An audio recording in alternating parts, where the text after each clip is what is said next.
Well, Thanks so much. welcome, guys. Thank you guys for being patient. We had a couple of little technical issues that we were trying to resolve, and I think that we have done so. So, welcome to the last session of the South Carolina Finance Forum. We are so glad that you guys have decided to hang out with us at bedtime for some bedtime stories tonight. I don't know about y'all, but there's nothing like teacher exhausted, right? So, my name is Amanda Stiglbauer. I am the project manager for SC Economics. This is my fourth year with the council, and I'm also a full time classroom teacher at Blythewood High School. And I teach AP Micro, Econ, Personal Finance, all of the Econ personal financey things, which makes me happy, super duper happy. And tonight we have Yolanda Ferguson from the Fed, who is going to share some wonderful resources that they offer through their education department. So I'm going to turn it on over to you. Thank you so much. And y'all, Yolanda is such a really an important part of economics and personal finance education. If you guys don't know her, she is a member of our board and just a wonderful, super duper person. So we're super excited to have her tonight. Okay, so you're going to handle the waiting room, right? I see some like 3 people waiting. I sure am. I'll handle the waiting room and the chat room. Okay, all right. So good evening, everyone. Thank you so much for your time. I know it's not easy. It's 8 o'clock to be on the phone, but I do appreciate your time tonight. And just wanted to share with you some of the resources from the Federal Reserve Bank, distant resources that can aid you in the classroom. It's always a pleasure to partner with the South Carolina Finance Forum, so I'm just glad to be here tonight. This is what we're going to cover, just tell you a little bit about the Federal Reserve, who we are and what we do, talk about some of our resources, in particular 2 different ones, Econ Lowdown, which is a plethora of resources, and also Federal Reserve Education.org. And then share with you my favorite resource within the time frame. So Amanda, you're going to keep me straight with time, right? Okay, because we got 45 minutes, but so you give me some kind of signal like you got 5 minutes. Yes, Okay. I will stop you at 8:40 and just give you a little warning. Okay, thank you very much. Welcome. So what do?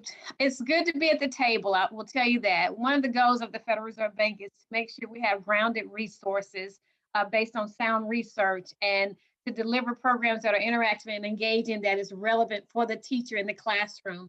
In particular, what you do with the school systems are important to us, and anything we create, we want to make sure that it's relevant to the standards and what you're teaching.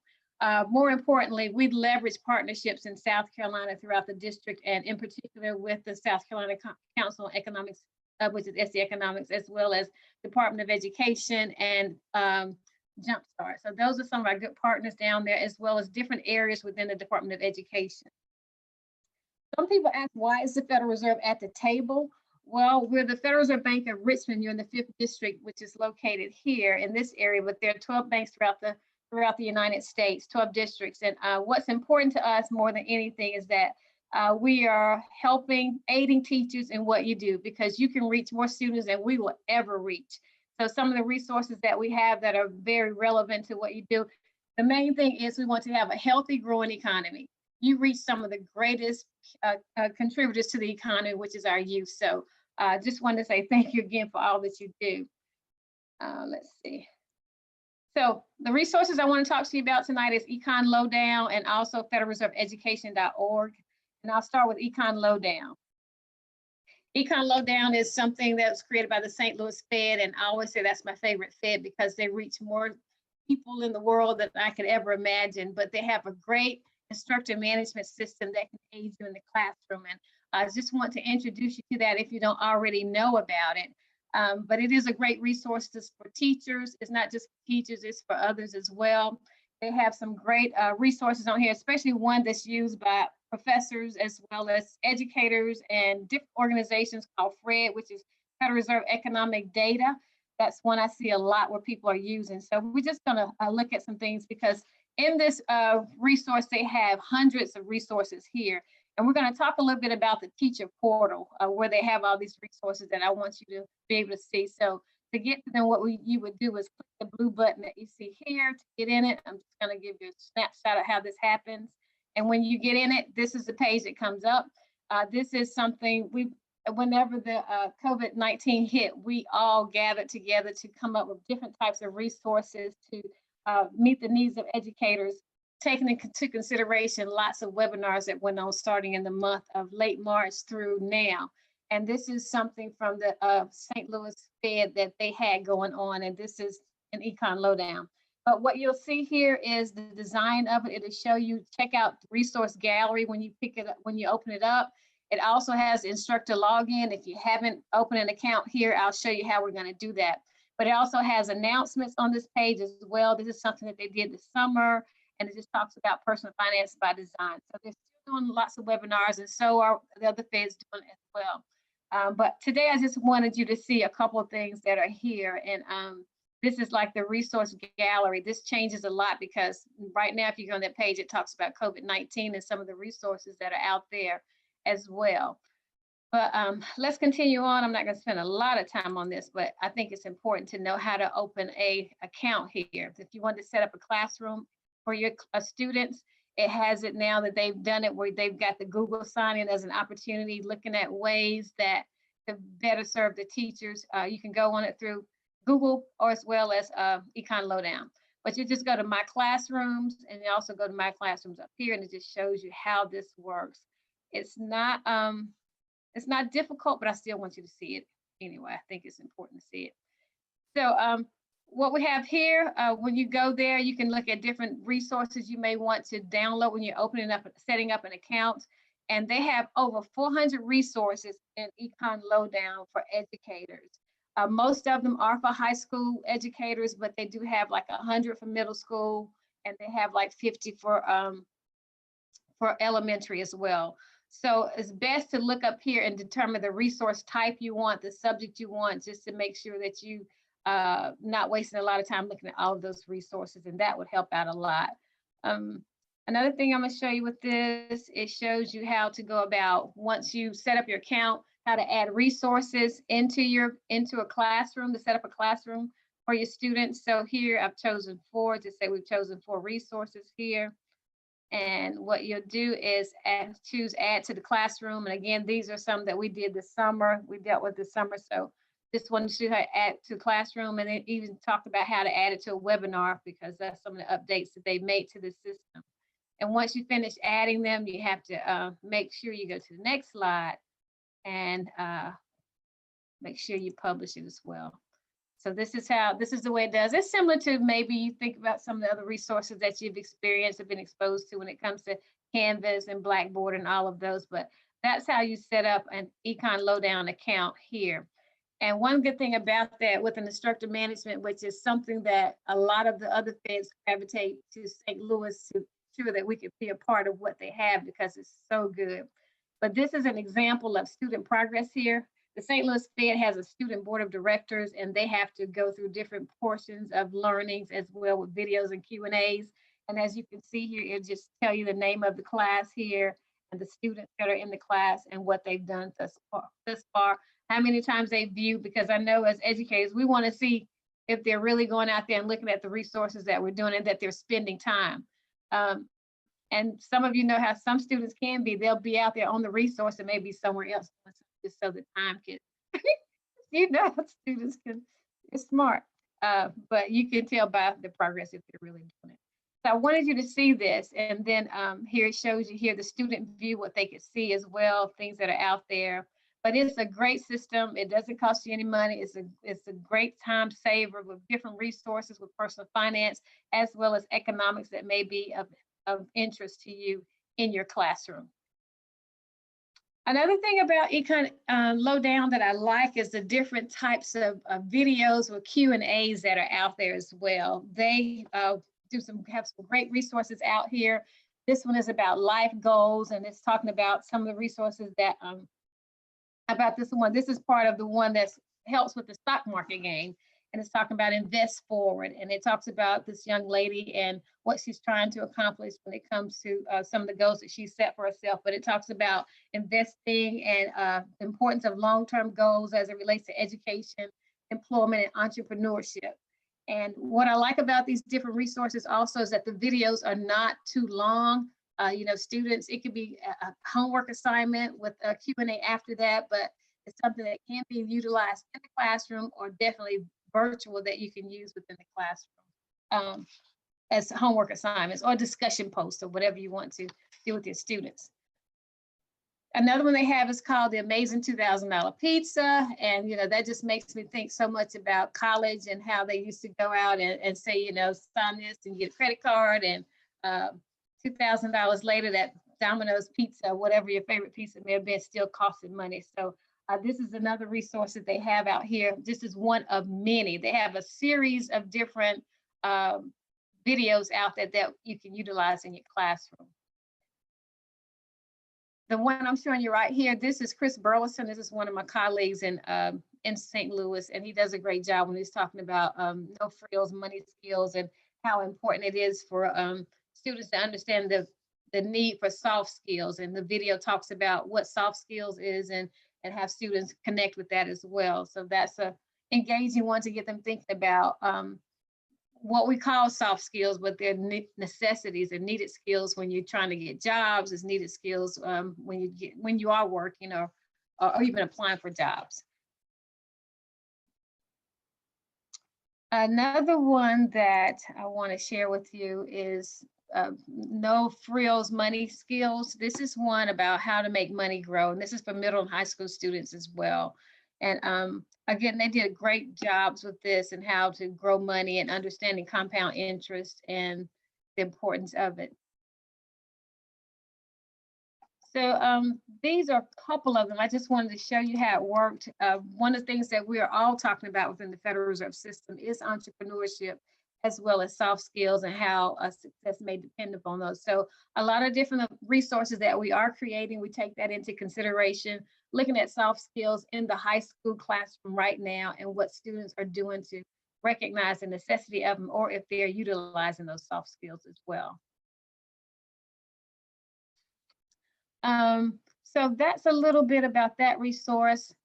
That one, like I said, it has a clearinghouse of resources out there, and I think that they've done an amazing job as to how you can use it in the classroom. So this one that I'm sharing with you, it includes, this is called the Federal Reserve Education.org. This is a clearinghouse of resources from the 12 Federal Reserve banks as well. But I want you to see how it works here. So when you get to Federal Reserve Education.org, you can look at resources by the audience that you're looking for, or you can just type in a different topic. It can be personal finance and see all the resources that are out there. One good thing about this resource that I like is the fact that if you look to the far left over here, you can go by Federal Reserve districts. If you know that you had a presentation by the Federal Reserve Bank of Atlanta and they talked about their infographics, you can go straight to their page and look for those resources. Another opportunity that we have right now is virtual learning opportunities. I mentioned earlier that the Fed is out there trying to figure out ways with this, what happened, how we can ensure that we're still reaching teachers. A lot of teachers would schedule different types of visits to different Federal Reserves for museum visits and all of that. And teacher training, all of that was put on pause, but I just wanted to make sure it could still happen. So our reach has expanded throughout, beyond our districts, but also throughout the United States. So we have virtual learning opportunities. If you go on Federal Reserve Education.org, you can come out here and you can see some of the learning opportunities that are upcoming. You can see some that are past as well. You can also, we still have the opportunity to order publications. All the Federal Reserve banks have some type of resource that you can order and have it sent to you wherever you're located. The thing that's different with ordering publications, you usually order a classroom set, and some students, some schools are not in the classroom at this time. But a lot of our resources, we are working to get them online. And I didn't mention that with St. Louis, but that's another thing that they're doing is taking some of the elementary and middle school resources and making them different types of documents that you can use online as well. So with Federal Reserve Education.org, what I'd like to do is show you some of the resources that are out here that are good for distance learning. This is one that was created by the Federal Reserve Bank of Richmond, and this is called Dollars and Cents Watch Your Expense. This was created based on a competition we had for college students. We did a district college competition where college students could come up with a financial literacy concept to teach a high school student based on what they have learned from being in school. And the one that won was a video called Meet Joe, and it talks about this little dude named Joe, and Joe got paid on Friday, and by Saturday Joe had spent his money. He went out to eat and this, that, and the other. And then on next Thursday, Joe's car breaks down. So what could Joe do? So it's a great interactive resource that it was created by Anderson University. They won. They got first prize with this, and we've utilized it in many ways. It's on our website. It's something that we use. We have a lesson plan on our website as well to show how we utilize this. But this dollars and cents, watch your expense, gets kids thinking about the lifestyle they want to live, and get to understand different types of data that they may not know. When we first printed this, we had a landline phone, and of course they didn't have a clue what is a landline phone. So we did make some changes to that, but it is a good conversation piece to have that on there. But choosing a lifestyle that they're going to live, and to hear middle school, upper middle school and high school students talk about lifestyle and things they don't have to think about at this time was just an eye opener, especially with middle school students. Some of them were saying that they would not drive a car because of the environment, that they would walk or they'd ride a bicycle and save money that way. And I'm like, okay. And just different things that they come up with. But this is one of the resources that we get a lot of requests for. We send class, they come in classroom sets of 30, and you can order up to 3 sets for your students. And again, they would choose a career as well. It shows you how they choose a career. They have life lessons along the way. Things happen. So we show them that things don't always go as planned, but there's some different things they can do. And they learn how to pay bills. They learn how to budget money. They learn how to say, understand wants versus needs as well. Another resource that this is from the Dallas Fed is called Navigate College and Careers. This is for upper middle school, 7th and 9th grade, really. And it gets students thinking about what's after high school. What am I going to do with my life? So from just a basic level, that they start exploring different types of careers, and what if they do go to college, and what can they get out of this, and how do you pay for college, and what are some of the paths? And in this booklet that you see here with Navigate, one good thing about it is students is relevant to how being able to picture themselves in a college or university, and having to have money to wash their clothes, and having to budget, pay dues if they're going to join a fraternity or a sorority, and all these different things that come up, which if they're younger, they may have brothers and sisters that may be in that space anyway, but it gets them thinking about things. And what I like about Navigate, it gives an example of these students going off to college and being asked by their high school to come back and speak to other students about their experience of being in high school and then going off to college. So it's an interactive book. It's teacher-led. One thing about this resource is it comes with a set of 25 booklets and also a teacher guide. So the teacher can break down the units and use it any way that they choose in the classroom.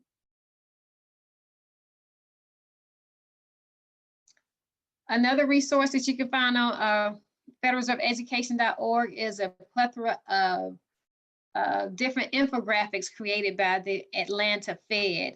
And here's just a snapshot of some of the ones that they have, and what they have also. If you're teaching economics, they got lots of fiscal and monetary policy, GDP, any topic you can think of economics, they have that. But they also have just a group of them that's basically focusing on budgeting, where do I bank? And it says where do I bank, but my thing is I'm thinking about what type of institution am I using. It could be a credit union or it could be a bank, but it has different topics that they can talk about, the importance of investing in yourself when it comes to human capital. So they have lots of infographics, and usually teachers order these to put in their rooms, but they're also good. They have lots of lesson plans that come with them now. So let me show you that. They got economics and personal finance activities for each one of the infographics now. So this is a new resource that they have. You can find this at the Atlanta Fed infographics, but what I can do also is send the link to that. I only have one link that I was going to give you tonight, but I can give you the link that goes directly to that. And this PowerPoint will be given also, and it may have the link on it as well. I thought I had put it on there, so I can make sure you get that. But they have some from elementary classroom all the way up to the college classrooms. These are some great infographics that can be utilized in the classroom. Now, earlier this year, I found this resource that was created by the Atlanta and St. Louis Fed, and it is something, it's a PDF that you can download on personal finance standards. And I think it's amazing what you can do with this. When you look at the different topics that's listed here to the left, the decision making down to protecting and ensuring, they got a booklet, a curriculum of lesson plans that could support that. And this is one I highly recommend. I think this is something that you could utilize anyway, pick and choose what you want on how using credit or whatever it may be to support the state standards. And in fact, I would love to know if you choose to use this resource, what resources out of that booklet, that the curriculum did you use? So, but I highly recommend this one created by the Atlanta and St. Louis Fed. Again, it's a PDF of the curriculum that you can download. So maybe I can, when this is over, I can put that in the chat, that link for you. All right, I'm doing good with time. Man, I'm real good. How much time I got? Like 15 minutes? You are at 8:23. So okay, good. Yeah, 15 minutes is good. Okay, good.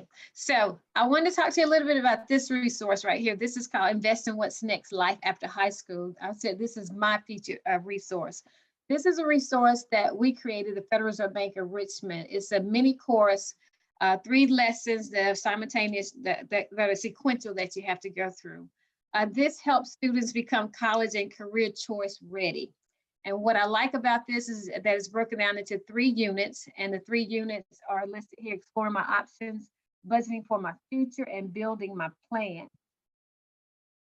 So when we look at the first one, exploring my options, what you see here on the screen, this is all about a student asking the question, the thing about, we created this knowing that when it comes to a major financial decision, when we're looking at life after high school, this is something that should be used in the context of a person's own personal decisions.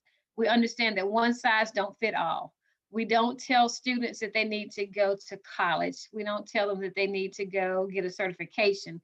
But these modules were created in a way that they could look at different options that are out there for them by asking these simple questions, asking leading questions like, what interests me? So the modules will start off right here, where students can look at different areas of interest to see what types of jobs that are out there and what interests me. So they may look at something in manufacturing, transportation, they may look at something in management, and look at all the jobs that are out there. And this is connected to the Occupational Outlook Handbook, and all these jobs are listed there. So once they determine what interests them, they go to, what lifestyle do I want to live? Now this right here is a wake-up call for our kids, because what lifestyle do I want to live? They live in high off the dollar being at home right now. So it starts asking those questions: what lifestyle do I want to live? What type of housing do I want? What kind of car do I want to drive? What about healthcare? So it brings into consideration things that they don't have to worry about right now. They don't have to worry about healthcare. When it comes to food, they probably don't have to worry about food unless it's just something they want to eat in particular. But it asks these questions and get them thinking about a lifestyle they want to live. And then from going from number 1 to number 2, looking at the different careers and then the lifestyle I want to live. And it says, how much income will I need? Basically to support the lifestyle that I want. Basically to support the lifestyle that I want to live. If I want to become a doctor, if I want to become a firefighter, or whatever it may be, it takes into consideration that. So students have to come up with how much income it will take based on the choices they've made thus far, meaning how much as far as the lifestyle they want to live and the job. And then they take into consideration, see the pie chart that's created based on the choices up here. And then it talks about spending, it talks about taxes they have to take out. So all of this brings about conversations that they need to have when it comes to this portion of it. But we go on down further to jobs, education, and pay. And again, talking about the Occupational Outlook Handbook. If they chose the healthcare field, They would be able to see based on jobs, education, and pay, and the job that they chose, how much education is required. What they're able to see in these modules is all of these little dots right here. All these little dots represent some type of job in the healthcare field, from the least amount of education to the greatest amount of education. So we look at the correlation between jobs, education, and pay. And it shows you here, the greater the education, the greater the pay. So we let them see that. But with this portion of it, one thing I like is something that we created called a human line activity, where we have students gather together, or educators, and we give out 16 jobs. It could be a cashier all the way up to a doctor. And they have to come up with aligning up based on the amount of money, the least amount of money to the greatest amount, the least amount of education to the greatest amount of education. Some of the things that have come out of that is where teachers have seen, where students can see that it doesn't always require a 4-year degree or a master's or doctorate degree.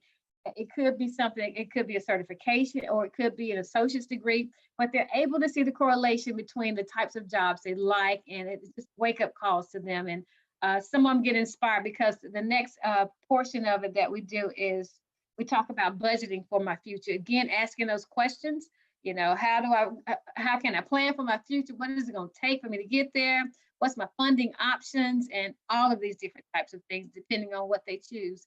If they choose what type of degree. So we go through that. We talk about, what if I have to borrow money? So we're teaching them about borrowing money. What does it mean to borrow? What does it mean to go to certain types of schools and all of that? So they're able to work with data and find out and be educated about this information as well. They learn about loans. They even learn about, when we created this, we talked about the importance of understanding that there may be payoffs later on in life, and to take those different types of things into consideration. So when we created these modules, we took into consideration all those things that are important when students are making a major financial decision. In budgeting for my future, I guess I should go back one more, and we created resources for that also. It's called the net price activity, where students would go off, well, we create a game that they could look at choices, and they got scholarship money, and some of them will get scholarship money, some will not. Some will have to take out loans and some will not, but they're able to see the difference between the two. And it even motivated some kids to say, you know what, maybe I can get some scholarships. Maybe it is possible. Maybe I should stay in state. Maybe I should stay here in South Carolina, because they are offering, I can go to a community college with little to no money if I stay in my state. So they begin to look at those things, or even tell us what's going on in their state, what's happening, which, when it came to community college with me, we didn't have that opportunity to be able to go to a community college for free. And I am so glad to hear that those types of things are happening. And states are trying to keep their students to stay in state, which is great. But we also look at building my plan, and we talk about some different things, what's including my plan, how can my plan handle change? And things happen in life. You may have a plan to go off to a college, and something could impact that. It could be anything, a major financial decision to go to college. Anything could happen. I mean, sometimes along the way, I know when I was in college, I lost loved ones, and I may have had to come back home, and I've seen all those different types of things.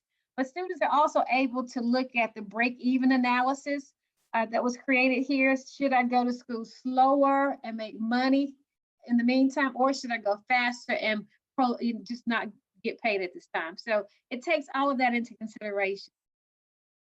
Another thing that I believe that's important here is that we're able to do a comparative analysis between one or more two schools to see if that's something you want to do in your life. Another thing that I really like about this is, how do I prepare for my path? And it talks about skills assessment and soft skills to see what they're doing now in high school. How well are you managing doing your homework now, and project managing and time management? How does that look now? How can that impact my decision to say, I want to go to this school, but yet and still I'm not managing now? So it gets the conversation going. And what we like about this is student-led. Teachers have assigned different homework assignments for it, but it's something where they will open an account. And we don't have an instructor management right now, but we're working on that with St. Louis to make sure that gets going. But There are ways to see if students are doing this by printing out different pages to show their work. Another thing that I like about this resource is that it has knowledge checks along the way for each one lesson 1, 2, and 3, just to make sure they understand the concepts within, make sure they understand what personal finance is, what is budgeting, what is, and we got little videos to go with it as well. So it comes with a lot of different resources. One is, it's investinwhat'snext.org. That's the website it's on. And you can open that up, investinwhat'snext.org, and you can also test it for yourself. And we continue to make it better. And we also continue to get others engaged to let us know if this is a good resource or what can we do to make it better. One thing we can't do, we cannot put in Spanish. We can't get a Spanish version of this, not this resource, but we're working on others that we can. All right, so here it shows you here, school choices. It shows you how you can look at it and see what you come up with, the education path of choice. If it's a bachelor's degree, graphic design, or whatever the major may be. But there are some others as well that you can look at, having plan A and plan B, and see how they weigh. It could be a college that's in state or out of state. It could be a community college that's in state or out of state. A certification, it takes that into consideration. What it does not take into consideration is military. We're trying to work and see what can we do, because if that first portion is not needed, we do know that budgeting and financial literacy is definitely a need. So what I just showed you was Econ Lowdown, how to start an account there and use that resource and explore that resource and look at what St. Louis State can offer you in your classroom. And I also showed you federalreserveeducation.org, which is different resources that are out there for you depending on what you teach. And also being able to look out there for different webinars that may be advantageous to you, that may be of interest to you.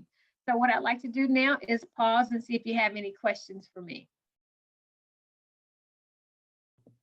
There is a question in the chat box, Yolanda. Okay. So someone was asking about what was the name of the resource from the Atlanta and St. Louis Fed? Oh, the personal finance one, the curriculum. Let me show it back to you. And I'll cut and paste that. There it is right there. It's a standard personal finance curriculum. That's the name of it. Let's see. I'll just, whenever I close out of this, I'll show it to you. I'll put it in the chat. Is that okay? Any other question about it? It's a good one. So I'll show you that, and let's see. In fact, I'll do that in just a few minutes. Let me just go ahead and tell you one other thing that I want you guys to know that we're doing at the Fed in Richmond. We have what's called a teacher collaborative committee, and we're accepting applications now. We're going into our 4th year, and what happens is teachers will look at our resources, and we'll look at the standards and see what we can create to support the work that you do in the classroom. They give us feedback based on the different areas they're in. One thing about the committee this year is that it's going to be virtual, so you don't have to worry about traveling. You don't have to worry about a lot of different things that we're excited about. So we're able to expand our reach. We've had a couple of teachers from South Carolina, but we hope to get more. I do know that based on the different workshops from this summer that we do have one that's interested, but I am reaching out to South Carolina teachers. I'm going to share it with the Department of Education to see if I can get them to do it as well. But we would come together, we would test resources, we would do different things depending on if it was economics. If we created some new resources for fiscal policy, they would look at those and see how it works. So it has been educational. I like the face-to-face. I know that from South Carolina, it's a long drive, but this year it won't be a long drive. It's just an hour of your time online. And so we're trying to be as diverse as possible that we can hopefully reach some rural areas now and be able to have them be a part of our team also. So I do ask if you would consider applying, and you can just fill out an application, and I'm excited about it. And this year we're breaking it up into two, because it was always just one in Richmond, one in Charlotte, and one in Maryland. But we're gonna have one section that will be personal finance, the other section would be economics, which is great. So I'm excited about that because we had some great AP teachers with economics, and they really didn't want to hear too much about personal finance, and they share that. Probably how that is, Amanda. But yeah, so I'm excited about it, and hopefully you will consider being a part of it. Let's see. And here's my information. I look forward to getting yours. I don't know if hopefully they'll share that with me. They've done it in the past, and I can send you I can respond via email and just send you a link of all the resources and how to get straight to the page and get you what you need. All right. So there's a question in the chat. Does the Fed offer internships or shadowing opportunities for students? They do offer internships for college students. In fact, the one that I had this summer, he went to College of Charleston, but not high school, but they do offer for college students. Shadowing opportunities, we would always make that available. In fact, Lucas, my summer intern, I would say that, being virtual, we made sure he had the best opportunities possible. And that's hard for a college student, being that it was virtual, but he had lots of job shadowing opportunities. He was even on a call with our president. He did lots of research with our economists. So we do offer that, and we welcome that. In fact, if it is a college student, we will be definitely posting jobs, if not probably within the next week or two. And that's on richmondfed.org.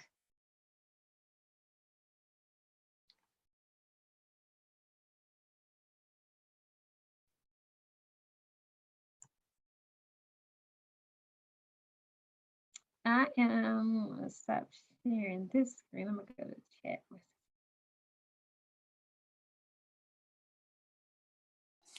Yolanda, can you post the last slide again so that we can see your information, please? Yes, I can be more than happy to do that.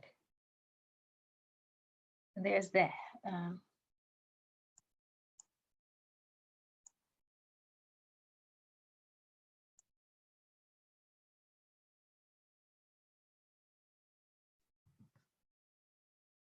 There I am. I would tell you what my phone number is, but I can't remember it because it's a cell phone number. I can give you my phone number.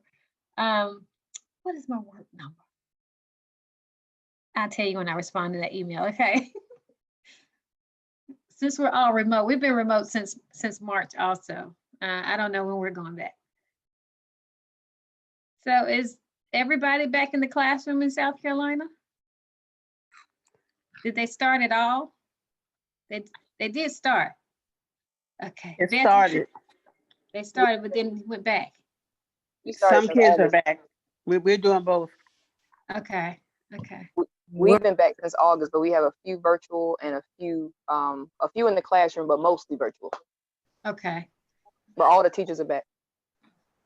In Sumter, where I'm at, we've got 6th grade in the classroom.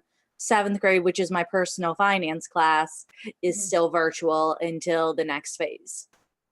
Oh, okay. Well, how are you teachers feeling about all of this?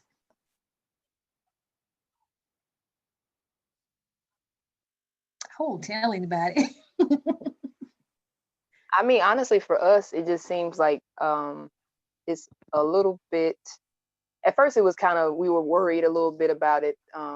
But it seems like we got a good routine. The kids seem like they're kind of patient with us as far as, trying to get, trying to get acclimated to them being home and having some in. So I'm kind of in a routine now. But it is a lot as far as like contacting parents, doing different things. But I'm still trying to be in good spirits about it because I know I have some kids that have it worse than I do. So. Yeah. Well, I am so grateful for your time this evening. Thank you so much for allowing me to come before you. I do miss face-to-face. I love South Carolina. I love the conference in the summer. I hate that it wasn't face-to-face. That's my favorite conference in Greenville. And then I'm looking forward for things to change, and I can only say they will get better. They will get better. It will get better. You're exactly right. Guys, we want to thank you so much. And we want to thank Yolanda and the Fed especially for this wonderful presentation. It was very informative, lots of wonderful resources shared for both economics and personal finance. So we're just so happy that you guys were able to come and be with us, and we're able to see your faces. I know I'm with you. I want to see people. I want to be with people. So I'm super excited to get back with my students next week when we get to see them finally. So we, again, just want to thank you guys. If you will keep a lookout on your email, you guys will receive a follow-up email with the information from the sessions, information about accessing the recordings, and maybe even most importantly to our teachers, the information regarding the incentive for attending the finance forum. From South Carolina Council on Economic Education, SC Economics. We hope that you guys will continue to join us throughout the course of the fall and the spring for our other webinars. And those obviously focus on economics and personal finance and our competitions as well. So y'all have a lovely, lovely evening. Thank you. Good night. Good night. Thanks again. Y'all have a good one. Everybody be safe. Thank you. Thank you. Enjoy your kids, your students. Amanda, I definitely cannot wait to meet you in person. I feel awkward that I don't know anybody and I've got Blythewood yet because of COVID, but I do look forward to talking to you more and saying hi in person. Me too. Me too. I will tell you, it's a wonderful school. We have a great faculty. So I'm sure that you will fit right in, and everybody will just love on you and make you Well, feel. I've met my Kate department. So we called it CTE in Mississippi. We didn't call it Kate. So I'm still confused by. It'll be something different like 2 years from now. I don't know why we included the and in career and, but North Carolina. That's why. But I am currently a bad president, but I'm currently the president of Mississippi Business Education Association because that was my position before I moved. Right. I told them I wanted to resign and they wouldn't let me. And I told them that was a mistake because I wasn't doing anything. I was moving. Yeah. And so technically I didn't resign because they wouldn't let me, but they're moving over this month to the new president. So I guess I will officially resign. I don't know. Yeah. I'm sure whatever it is, it'll be great. Yeah, so I'm real interested in getting involved with the South Carolina Council of Economic Education. The Mississippi one is phenomenal. Like I said, I worked for Selena. Like she hired me as a teacher to teach some of her courses and to go into the conferences and teach on behalf of Mississippi Council of Economic Education. And she was actually one of my references. I had 2 references that I had to turn in, and she was one of them. So that's fantastic. Yeah, we have worked, and obviously like councils are really close to one another, and Selena is always a person that we kind of work with and bounce ideas off of. She's phenomenal. She is just a great counsel for sure. On top of it. I mean, and she's like the Energizer Bunny. There's no stopping the woman. Every time I'm turning around, she's someplace else. And so she's definitely got a lot of energy. And she's my age. So somebody my age that has a lot of energy is a big deal. Oh, I get it. Well, I'm so glad that we made this connection, and I'm looking forward to meeting you, and we can talk all things like econ, personal finance. I love it. Okay, so we have a question in the chat box. Kevin, my understanding is that in the follow-up email, which they're mailing it tomorrow. Okay, that's what I understood. A lot of people were saying that they got like an evaluation in another session, And my understanding from our team meetings was that the follow-up email would go out the following morning, which is Thursday morning. Yeah, that's what they told us the last session, is that they were going to be emailing them out tomorrow. But I'm going to get out of here. Thank you. Nice to meet you, Debbie. Nice to meet you too. So yeah, y'all look in your emails tomorrow, and all of that information regarding the sessions and the evaluations, that should all be in the email. We want to just kind of make it a one-stop shop for you. You are welcome. Y'all have a good evening. Thank you so much for coming.